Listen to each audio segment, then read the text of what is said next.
What is up, guys? Lynn here with another Between Gamers discussion.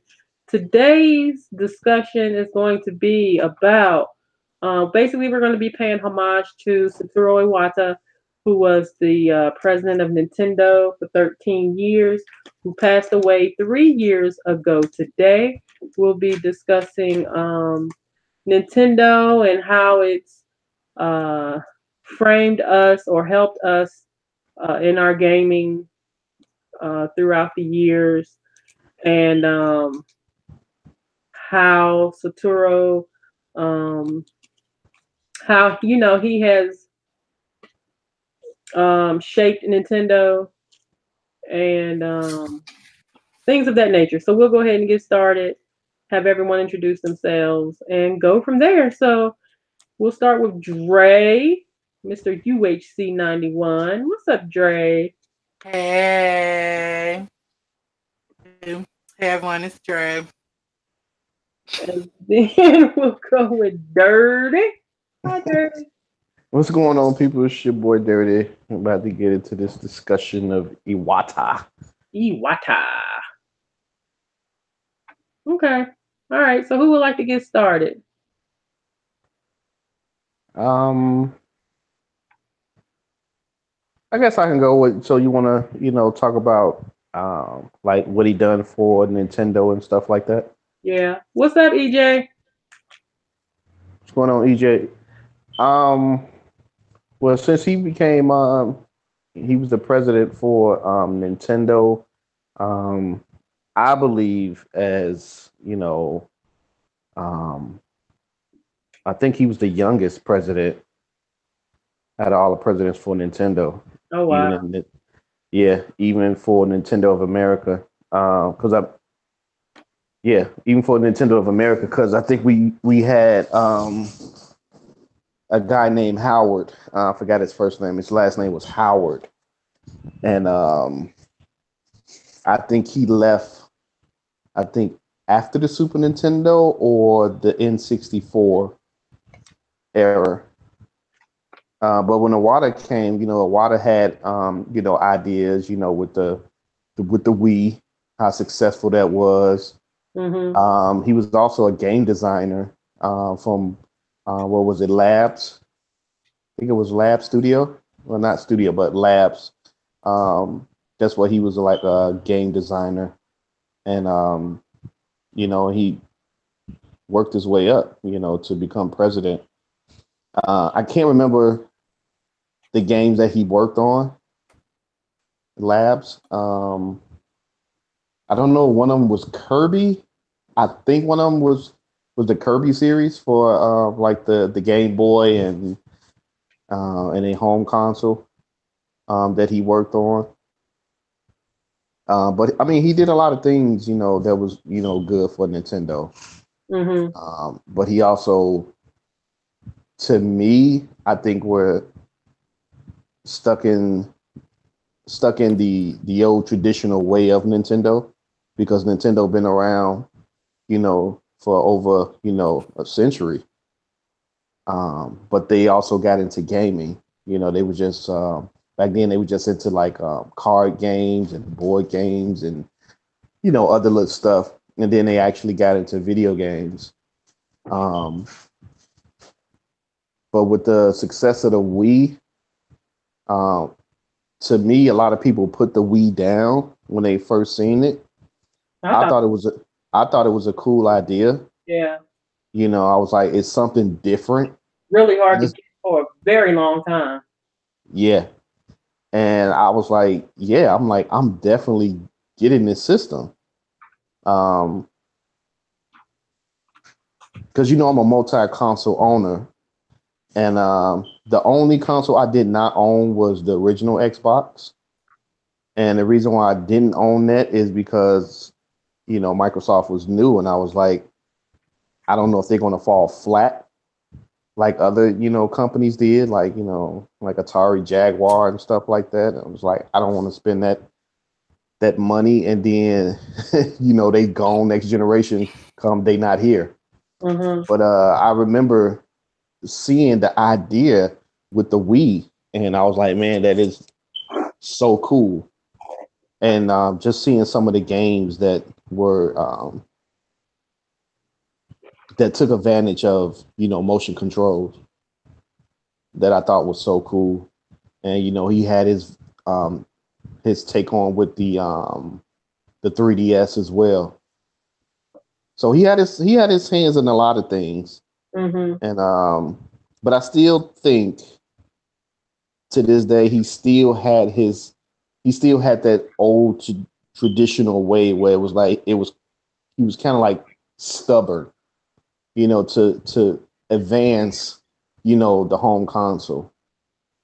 I know how Nintendo is. They well, back in the day they kind of revolutionized a lot of things, even with Mario 64. Mario 64 uh, made the path for other developers to look at that game and see how 3D was actually done. Like they was doing 3D games, but Nintendo paved the way on how it's done with the camera, the movement of Mario, the way he moving from left to right or flipping, and it like Nintendo did it right, and a lot of developers looked at that and wanted to copy that way of 3D gaming. Um, but I still think that he was still stuck in traditional ways, Mhm. and it was certain things that he didn't want the console to do. Um, I don't know why, but it was just certain things that they just didn't want. And Nintendo themselves they just didn't want their console to do. It's like they didn't want it to play with the big boys, but in certain aspects you have to, because I understand, playing with the big boys sometimes can get you in trouble, but not playing with them can get you in trouble as well. Mhm. And I look at that as um, with Sega.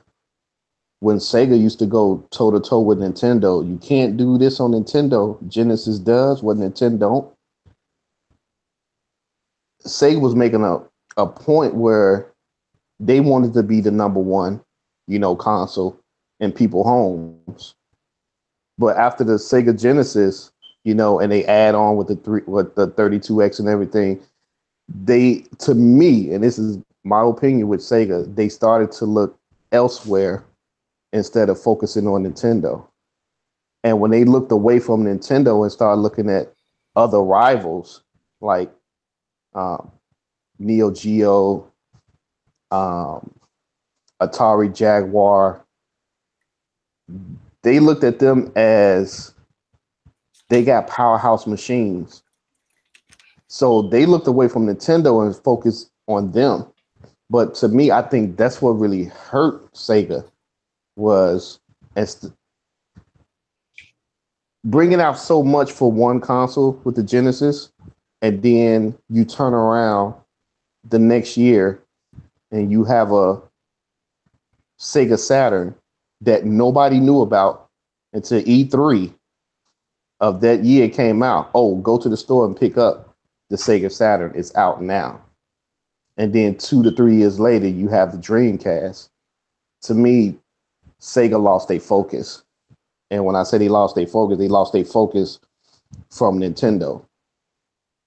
I think if they would have kept focused with Nintendo and not try to look what everybody else is doing that's not as popular as them, as those two were back then, I think that's what really hurt Sega. Um, but other than that, I didn't start off with Nintendo. I started off with Atari, Mhm. and my first game on Nintendo was the Mario game with Duck Hunt, and I was blown away from what I seen. I was like, man, I'm like, it can't get no better than this. And I remember as a kid, with my nieces, we like, man, the graphics can't get no better than this. This is it. I'm like, coming from Atari, if anybody ever played Atari, like stick figures, and then you actually see sprites. They actually look, close to human with clothes on. I was like, you can't get no better than that. And from that day on, I always been a Nintendo fan. I always loved their games from Mario. I got into Zelda back in the N64. That's when I really got into Zelda. Metroid, those games were just, to me, memorable. And that's why I always get Nintendo consoles because they always do something that's memorable or do something different outside the box. And that's one thing that I really love about Nintendo is that they think outside the box. They like challenge themselves, but they also want us to do, play games different as well. I don't think there's nothing wrong with, one console being different from the other one, especially when the other two are basically the same. I thought that was kind of cool that the Wii was actually different from the 360 and PS3 because I'm like, this is something that they're not doing, and I want that console. And I was satisfied with the Wii, even though they had a lot of garbage wear, but they did have some hidden gems. To this day, I think a lot of people still don't know about. And yeah, that's what I liked about Nintendo, and I'm always be a Nintendo fan. I'm always had a console, probably the handheld as well. But with Iwata, I mean, he did a lot, for his I think 13 years he was there um, as president, but he also did a lot too as just a game designer as well. Yeah. I'm gonna do some shout outs. There's some people in the chat, so shout out to Chariot Man. Shout out to Sinister Tar Heel. Shout out to Digital Man. Shout out to Miss K. What's going on, y'all? Mm-hmm. And Digital. Shout out to Digital for happy birthday to ya. Birthday was yesterday. So happy birthday, Digital. No, happy belated birthday. So there's some Yay, happy comments here, B-Day. guys. Comments. Here, man, we are not talking about Wolfenstein.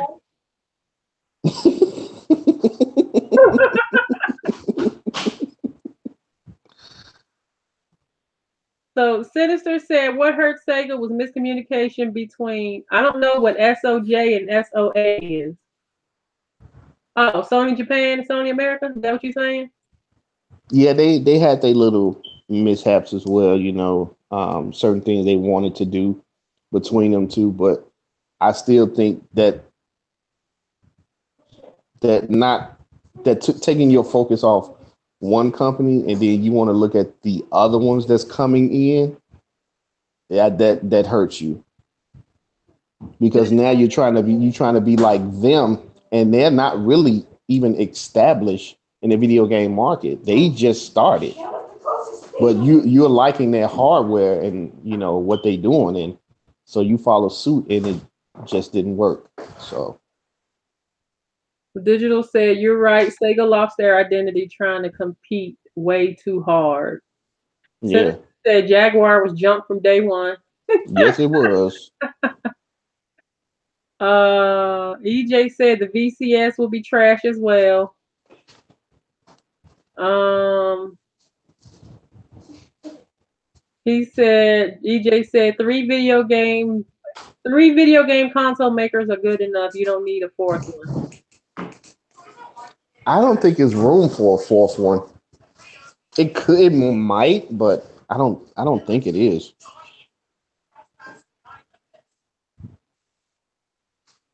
Okay. All right, Dre. Yeah. Ooh, was it? Ooh, hey everyone. Was it for the most part? Was it? To be fair, I did not know who this man was up until like the year that he passed away before he died. So, Oh yeah, I know I was ignorant, but one thing that was it. No, I knew I was ignorant. No, but one thing that I did not know that was surprising as far as like how impactful he was like for me, it like in general was that now anyone out here who's watched these knows that I am a fan of Pokemon and that he was actually the person who was the one that actually believed in Pokemon. It was like we need to basically give this a chance because believe it or not, around that time Nintendo was not really feeling Pokemon. They weren't feeling it. They were like, nah, sorry, you can't sit with us. For a while, it was just like, no, I can't. I literally said, oh, wow, wow, what the hell? Anyway, Oh, that's actually oh, cute. wow,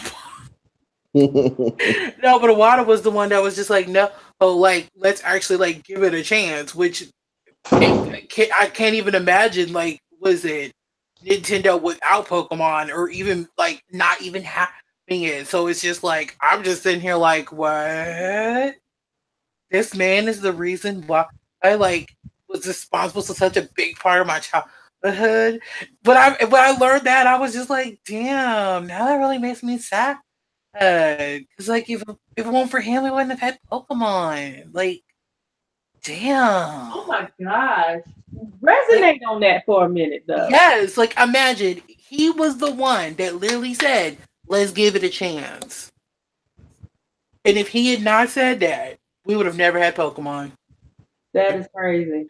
That it tells you right there. Impact. Like it's like what? It's like peanut butter without jelly. Yeah. That's like I don't know. Oh, just any other pairing you can think of. Oh, shoot, that's just was it? But was it? I if anything, now I kind of agree with Dirty. Now, what I did also learn about some of the other negative things that basically that was bad with him because he was stuck. Now yes, I blame him, but I also blame just the company as a whole. And there's a other person who I kind of blame even more for than a water for a lot of them being stuck in their old ways. But this video is not about him. Miyamoto. Anyway, but yeah, no. Um, I know that was just so shade. That was so aggressive. But yeah, it's literally crazy to think like how like because like was it because he was pretty much president for like what like the really good the year of Nintendo, right? Mm-hmm. Yeah, like he was over like 13 the years. For uh 13 years. mm-hmm. Yeah, so he pretty much was dealing with Nintendo when like it was actually good, like when it was like really really good, and they were actually like on the left. You know what I'm saying? And it's just like it to think like if he wasn't president, how certain decisions probably like could have pretty much just would have changed Nintendo and probably would have made him go downhill. So if it wasn't for him, so it's just like man, that is oh that is crazy. Was it? It's so crazy. Although at the same time, I will admit, and I kind of hate to say it, but since like he's died, I have seen a bit of a change with how Nintendo goes about with certain things, which I'm like, I'm not mad about this. So you feel it's a good thing. It's a good and a bad thing because at least it's kind of like getting like people who are stuck in their in certain ways about how they view gaming out because it's just like I get the fact that they want to be different and they want to be innovative, but at the same time, it's like you can't. It's like fine, you want to be innovative, you want to do all this, that, and that. That's fine, but then when you want to then and try to like compete with the big boys, and it's like, oh hey, we're gonna basically make y'all pay for online, but we're literally making you pay online for a system that is not even up to par with what your then what basically your competition is. I think that that's just ridiculous. You see what I'm saying? Like I'm just like, wait, what? I'm like, who did the thinking over here in Nintendo with this? Because they need to be fired. Like, seriously. But, I mean, hell, and then, like, was it? And if it wasn't and it's just like, and they don't even give chances to new developers, but yet it's like, yeah, y'all, new developers are the reason why in 2014, was it 2014 or 2015, that y'all won for best shooter and best multiplayer. Two categories that nobody was checking for Nintendo in. I'm just saying. Mm. So, yeah.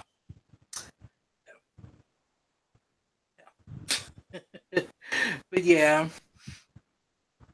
But like I said, overall, I mean, I don't know. I'm kind of just like, I'm just like, oh, rest in peace, you know. But at the same time, I'm just kind of like mad to it because, again, like I didn't know the dude. Yeah. Well, none of us knew him, but No, I don't know enough to be like, oh yeah. my god, like now if this was like says let's just say like Beyonce died, bitch, I would be down all beside myself, be like, no. And so I would say, she sucks. No, she was an icon. So, but yeah, no, that's part. Like I said, no, I literally said this is why we needed Jason in here because Jason would be able to tell us a whole hell of a lot more than what we could. Well, I haven't even seen Jason on like in a while. I mean, I'm sure. I mean, I know he's been on social media here and there, but Mm. yeah. So yeah, as far as me, to be honest with you, I've never really kept up with, stuff like that as far as like who is the head of this, who is the head of that. I've just enjoyed the systems and the games per se, as opposed to, you know, how these systems and games get to where they are. And but when I found out about that, that he passed, it was heartbreaking, because of knowing who he is. Um and what he was doing, what he was working on, with Nintendo and whatnot. It was heartbreaking to hear of his passing. And I know a lot of people feel the same way. And a lot of people, yeah, I mean, it's just tough. It's tough. It's tough when you hear about the loss of people. And with how these games make you as a gamer feel, it almost make you feel as if you know these people anyway. So it almost make you feel as if, these people were close to you, even though you did not know them. You knew of them, like when he did his directs. Those I miss. I really miss the Nintendo Direct in the way that Mr. Iwata did them. Um, but yeah, it's been tough. It's been real tough.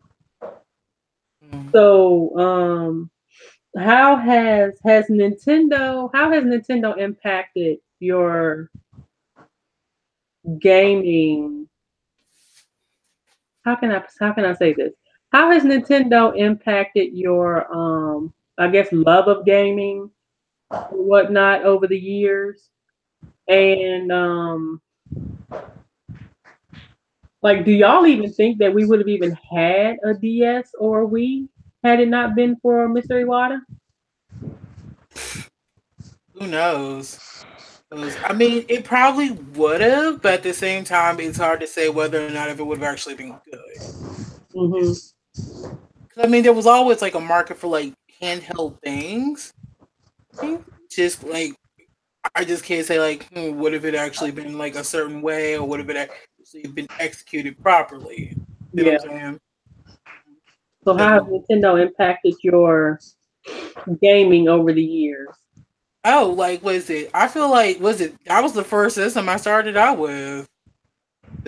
I'm like, was it Nintendo's like that loyal your boyfriend that's like been there with you? You know, y'all go through tough times. If they piss you off, they make you mad.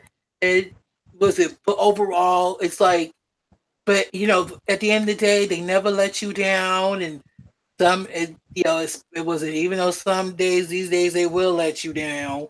but it's like you just have such a love for them, and you're always rooting for them. You know what I mean? Yeah.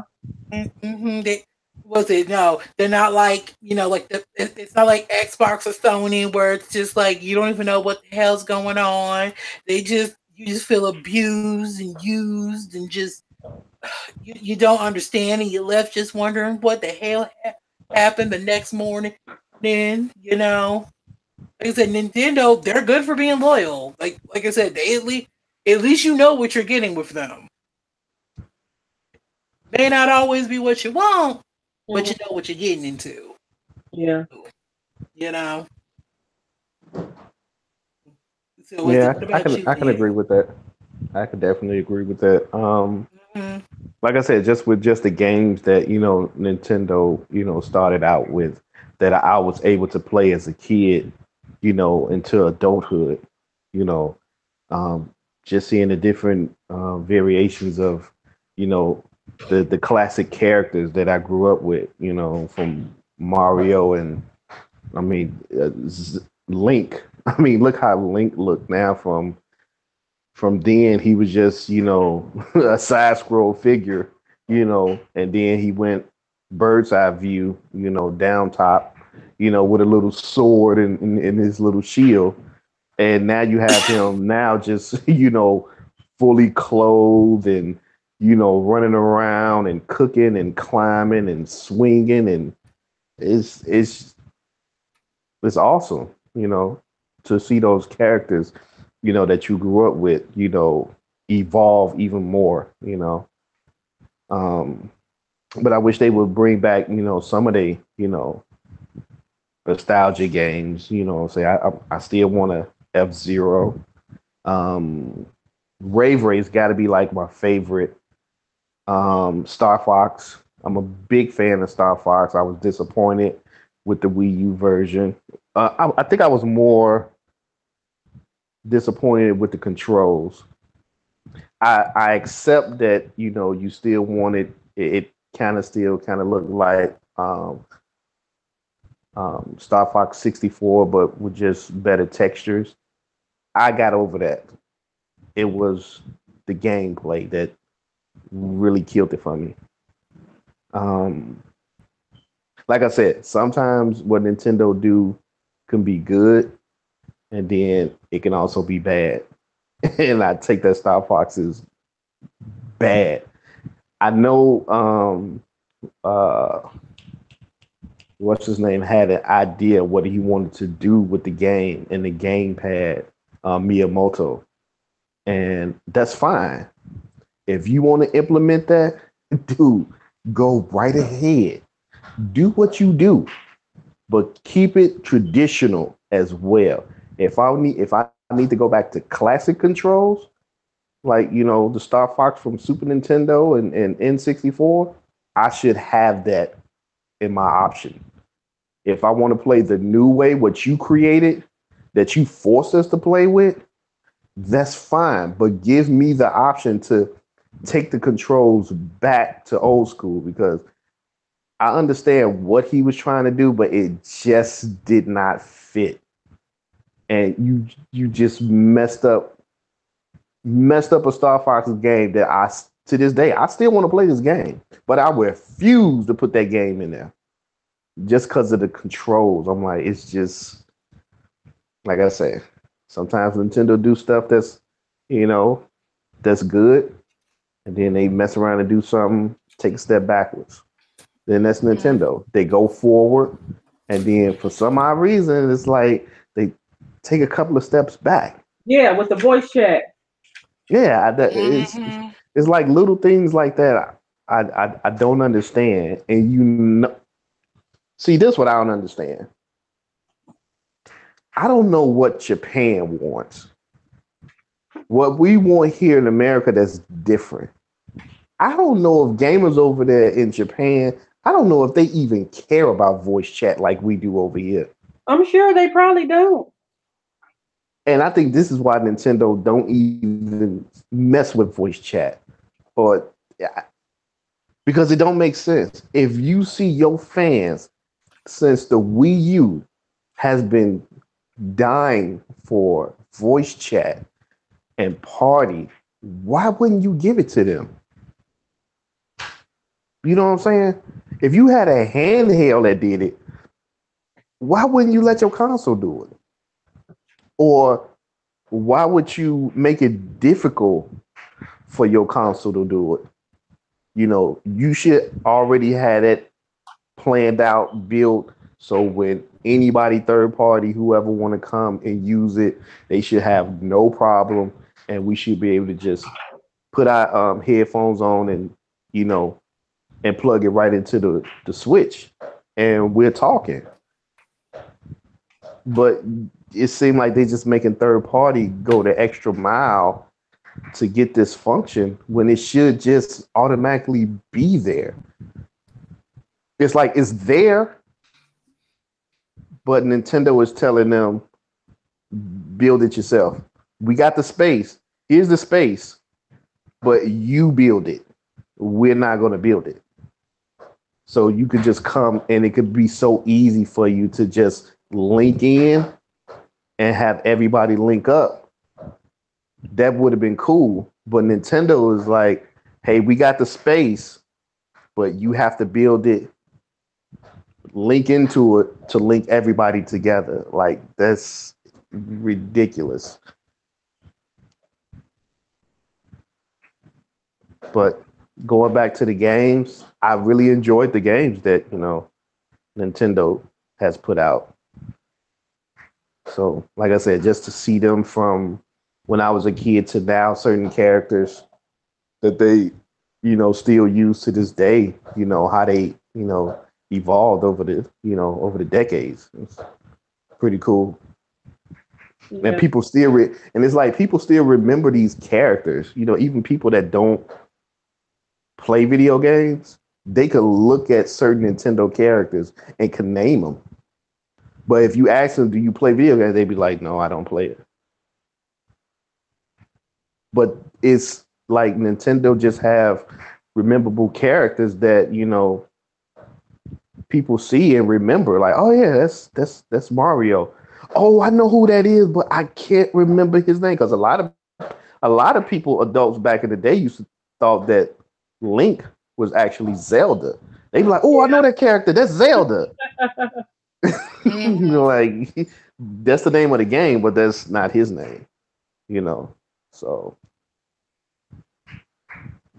how many video game companies can have people that completely don't even play video games can name they icon characters for their console. If you put up Master Chief, people that don't play video games, they ain't gonna know who he is. They're just gonna look at him and be like, oh, some army dude.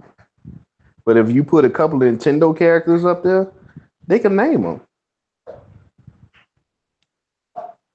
Mm-hmm. Yeah. Yeah, my mama know who Mario is and stuff, and she don't play no game. Yeah. I was shocked it wasn't my mother even knew who Zelda was. I was like, wait, what? I was like, you know what Zelda is? She's like, yeah, I know who Zelda is, and Pikachu. And I'm like, Pikachu, I mean, that's easy. But I'm like, Mom, Zelda? Because I mean, I don't play Zelda like that, but I'm just like, the fact that she even knew that one, I'm like, okay, Mom.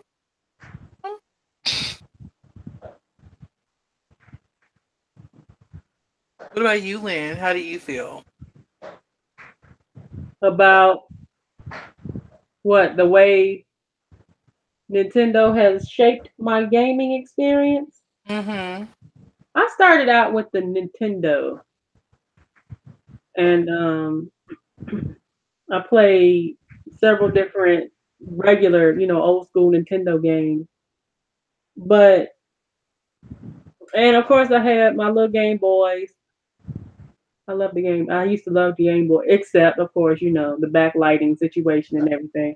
But anyway, Nintendo was basically all I knew. Like I've never had anything Sega. I've never even had a Super Nintendo, to be honest. I went from a Nintendo to the PS1. So and well, Dreamcast, of course, but I've never had like Sega Saturn or anything like that. But I've enjoyed gaming over the years, and I still do.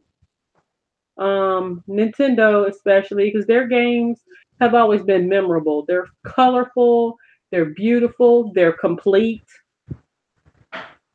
um, and they've just always been a joy to play, even now. So yeah. Yeah, Nintendo. I look at Nintendo games as like art.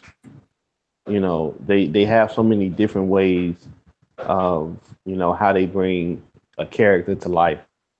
Um, either if it's you know kind of realistic looking, cartoony, um, cell shaded. Nintendo, they just got the artwork. You know what I'm saying? That kind of fits the game. You know, and you have a lot of people that that don't like Nintendo because they are colorful.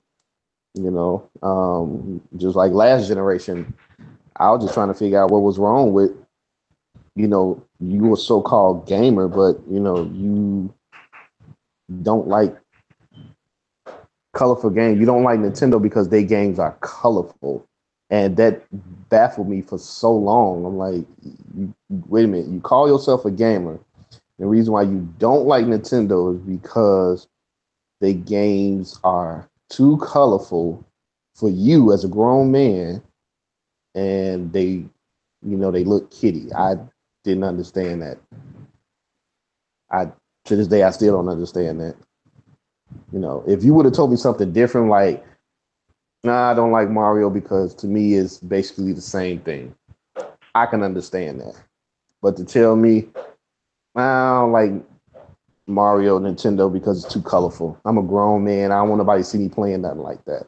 And when I actually heard that in the podcast, I just shook my head like, wow. The man said, I would never, you will not catch me playing a Mario game at my house. Now, my kids, they can play it, but I'm not going to be playing it and have one of my guys come over and see me playing Mario. I'm like, really? There's been plenty of times I have played um, a Mario game and, had company come over and my guy's like, hey man, what's this? Like, new Mario game you know, for the Nintendo system. Oh, straight up, man, I ain't played a Mario in a long time. Man, let me check that out. It was never, oh man, you too grown to be playing that. Dude, that little kitty. I, I don't know what type of friends he has, or, if he just, um, what do you call it? His manhood or whatever. Like, dude, it's just a video game. This I grew up playing this. So that I never understood when people say that. Now, if you tell me anything else, why you don't like Nintendo or whatever, because they slow with keeping up with with the other consoles, I can understand. But when you just flat out tell me, oh, the games are just too colorful for me, I'm I'm too grown to play something that colorful. I don't want people to look at me in a weird type of way. Like, why people got to look at you in a weird way? They should look at you in a weird way because you're a grown man playing video games. That I can understand. But just to say that, you're playing a colorful game, like, it don't make sense. That's that's why I question some of these people on YouTube that call themselves gamers. Miss K said, to be honest, all games are kiddie according to today's society. Yeah. I don't care, to be honest. Let me tell you something. One game that I've been playing a lot has been Yonder. It's the Cloud Catcher's Dream or something like that. That game is gorgeous. It's an indie game on the Switch. It's real pretty. Um and the music is beautiful. The colors are beautiful, and it's a very down to earth, just chill, relaxed game to play. There's no enemies in the game. You go around, you do quests, you can craft items, you can fish. There's all different kinds of things you can do, and it's so cool. And even at nighttime, you see fireflies, you hear crickets, and the sounds get louder the closer you get. I mean, it's just stuff like that. What up, Coupon? What's Um, up, so coupon? yeah, I enjoy, like Miss K said, all games are kitty. Actually, I don't care. I'm like this. You play what you want to play and have fun playing your games. That is one game, like I said, Yonder, Cloud Catcher's Dream. I think that's what it's called. But that game has been very fun to me. I greatly enjoy it. And I played that more than any other game lately. So, and yeah, you can look at that as being kiddie, but I like it, and that's what matters. Mm. So, it's fun to me. I enjoy it, and that's one thing I can say about Nintendo games. They've always been very enjoyable. They've always been fun. They've always been beautiful, beautiful games. So that's one thing I can say about Nintendo. They create memorable characters and very fun games. They just need to get with the times of what we want as gamers Mm-hmm.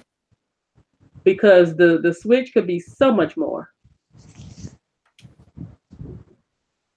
Yeah, But and sadly, we know we'll never be. voice chat is there.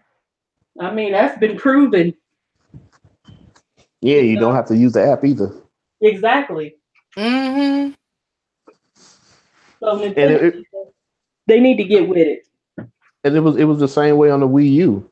Like when I played, used to play, Black Ops 2 and Ghost. All I had to do was just plug my headset in, and I could hear people, I could talk to them. You know, in the Wii U, it was there, but like I said, Nintendo just, I don't know, they just made the space, but third party had to build it. You know what I'm saying? It's it just didn't make sense. Yeah, Nintendo was telling them, "Hey, our system couldn't do it, but you just got to build it." When Nintendo should have built it, and everything would have been cool. yeah. Make it easier for the content Yeah, creators that are putting, content on your platform. Everybody benefit from that. yeah. So I don't know. But yeah. All right. Anybody else have anything to say in reference to Mr. Iwata? Yeah, I'm good. Dirty. Um, no, not too much. Is he did his thing, with Nintendo, and just starting off being a game designer, developer, and moving. I forgot how he became president for Nintendo, from Well, moving what do y'all from. think about the new guy? Do y'all think he'll be able to fill those shoes? Do y'all think it'll be better? Worse? What? I don't Only know. time will tell. I don't know with the new guy because I think his name Kimishima, if I'm saying it right. I think he's still got his hands in it, doing stuff. I don't think the new guy is taking over just yet. Hmm. Maybe later this year or something, or next year or something like that. But I hope he keep and listen to what the fans want. You know, what we want out of the. New guy's a bit quiet. Yeah, Miss K, he can't stay in the shadows like that now. And I'm pretty sure if he's standing in the shadows like that, I'm pretty sure he's learning. He's picking up, you know, or listening to, ideas, for the Switch and whatever console that may be coming out after the Switch, or maybe a handheld that's going to replace, the 3DS. Um, so if he's paying attention and listening, and he actually, do at least some of the stuff that we want, that'd be good. I mean, it's a start. And it seemed like um, Kimishima was kind of doing it. You know what I'm saying? So let's hope dude follow suit and keep Nintendo, rolling from now to whatever else come out from Nintendo. Mm-hmm. Yeah. Okay. Well, I guess on that note, we'll go ahead and end the podcast. And thank you guys for hitting us up in the chat. And thank you all to you guys here in the discussion. You guys are amazing. So yeah, I guess we'll go ahead and do our outros, and that'll be it for this video. So we'll start with Dirty. All right, people, it's your boy Dirty. We had a good podcast about Nintendo, Iwata. Pretty sure y'all know where to find me. I ain't really put up no videos like that on my channel because y'all know how I am about these people on YouTube land. So there you have it. And Dre. Hey, was it? I don't be posting that much on YouTube because YouTube be on some fuck shit. So, but you can also but you'll be able to find me on you. As far as like UAC91 on other forms of social media, I'll be up on Twitter, sometimes talking about shit. So yeah, it's been fun. Miss K said Dirty with that 30-second live stream. Mm-hmm. Oh yeah, I'm gonna do Paladins next, and it's just gonna be the character select screen. So Paladins. Paladin. Yeah, Oh, okay. not no T. Okay. Well, y'all gonna see me live stream that. You're just gonna get to see the characters. And whatever character I press, I shuts off. You silly. At least you can't get in trouble for doing that. Yeah. Well, they already know how the game go. They just want to see what character I pick. And with that, I guess we'll be out. Mm-hmm. Thank you guys for watching. Be sure to subscribe to everyone here. The links are already in the description. And that'll be that. Good night, guys. Nintendo fix my